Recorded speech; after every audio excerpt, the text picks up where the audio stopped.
আসসালামু আলাইকুম। দেশ বিদেশ টিভি থেকে হুসেন বলছি। আমার চ্যানেলে সবাইকে স্বাগত। শেখ হাসিনা সরকারের পতনের পর 5 আগস্ট থেকে 8 আগস্ট বলতে গেলে কোনো সরকারই ছিল না। তো সরকার ছিল না, পুলিশ ছিল না। এই অবস্থায় দেশে যেরকম হত্যাকাণ্ড, লুটপাট হওয়ার কথা ছিল, সেই তুলনায় অনেক কম হয়েছে বলে অনেকেই মনে করে, এবং এটা আমাদের সমাজের জন্য পজিটিভ বলেও অনেকে মনে করছেন। এখন অনেক দল আছে মাঠে, আওয়ামী লীগ ছাড়া, এবং প্রায় সবগুলো দলই এই সরকার, ডক্টর ইউনূস সরকারকে সাপোর্ট করে আসছে।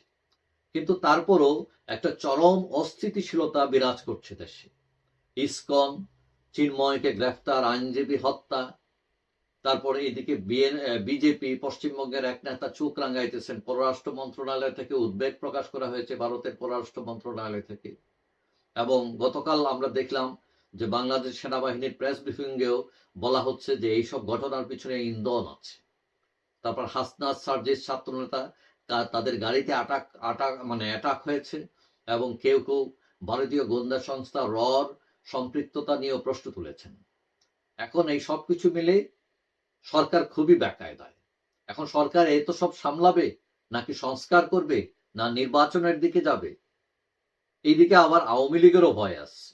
সুতরাং চারিদিকে এত চাপ, এত ইস্যু তৈরি হচ্ছে যে এই সরকার টিকে থাকাটাই কঠিন হয়ে গেছে।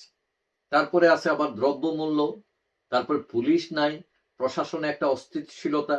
আজকে ওকে বদলি, তোকে প্রমোশন, তোকে নামায়, ওইদিকে উপরে তুলতেছে, মানে একটা হুলস্থুল ব্যাপার। এখন এত চাপের মধ্যে এই সরকার এই লোড নিতে পারবে কিনা, এটা নিয়েও প্রশ্ন দেখা দিয়েছে। তবে কিছু কিছু ক্ষেত্রে তারা সফলতা পেয়েছে।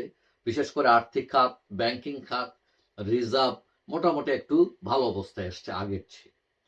তবে রাজনৈতিক দলগুলো বলছে যে তারা সহযোগিতা করবে, কিন্তু আবার ভেতরে ভেতরে নির্বাচনের চাপ দিচ্ছে তারা।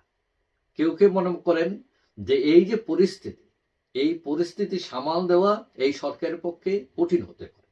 তার প্রথম কারণ হচ্ছে এই সরকার রাজনৈতিক সরকার নয়, এর পিছনে কোনো দল নেই, দুর্বল সরকার।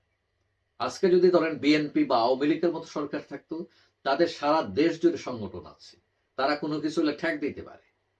কিন্তু এদের তো কিছুই নাই। সুতরাং তারা এখন অনেক দুর্বল। তারপরে রাজনৈতিক যে অভিজ্ঞতা, এটাও একটা দরকার, মানসিক স্ট্রেংথ।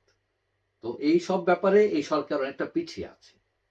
তারপরে অনেকেই মনে করেন যে রাজনৈতিক দলগুলো যদি তাদের সহযোগিতা করে, তাহলে তারা হয়তো আরো পারদর্শী হয়ে উঠবে, তাদের আত্মবিশ্বাস হয়তো বাড়বে, এবং তারা এই চাপকে মোটামুটি মোকাবেলা করে এগিয়ে যেতে পারবে।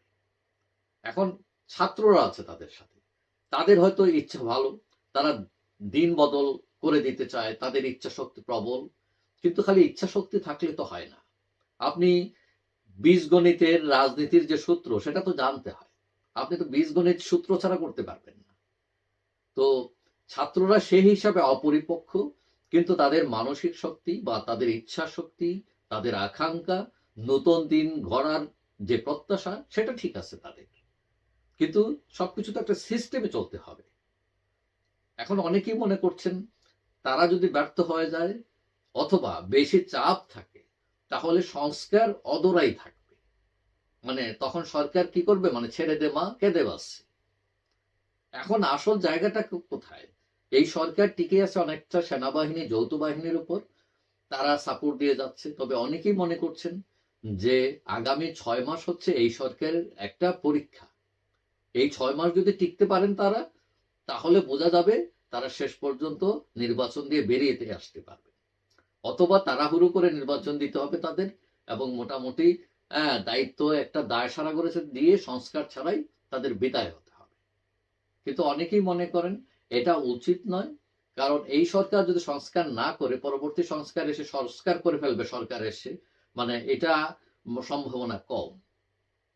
যাই হোক, আশা করি যে সরকারও বুঝবে, কারণ রাজনৈতিক দলগুলোর সাথে কথা না বলে অথবা তাদের সাহায্য সহযোগিতা না নিলে তারা বিপাকে পড়তে পারে। কারণ এটার সমাধান হচ্ছে রাজনৈতিক সমাধান।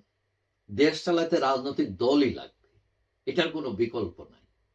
তবে আগামীতে যারা ক্ষমতায় আসবেন তারা কিভাবে চালাবেন, তারা কি আগের ফরম্যাটেই চলবে, চালাবেন কিনা দেশে, সেই অন্যায়কারী, সেই সন্ত্রাসী, সেই দুর্নীতিবাজদের নিয়ে, অর্থাৎ যেই লাউ সেই কদু থাকে কিনা, এগুলো নিয়ে মানুষের মনে উৎকণ্ঠা আছে।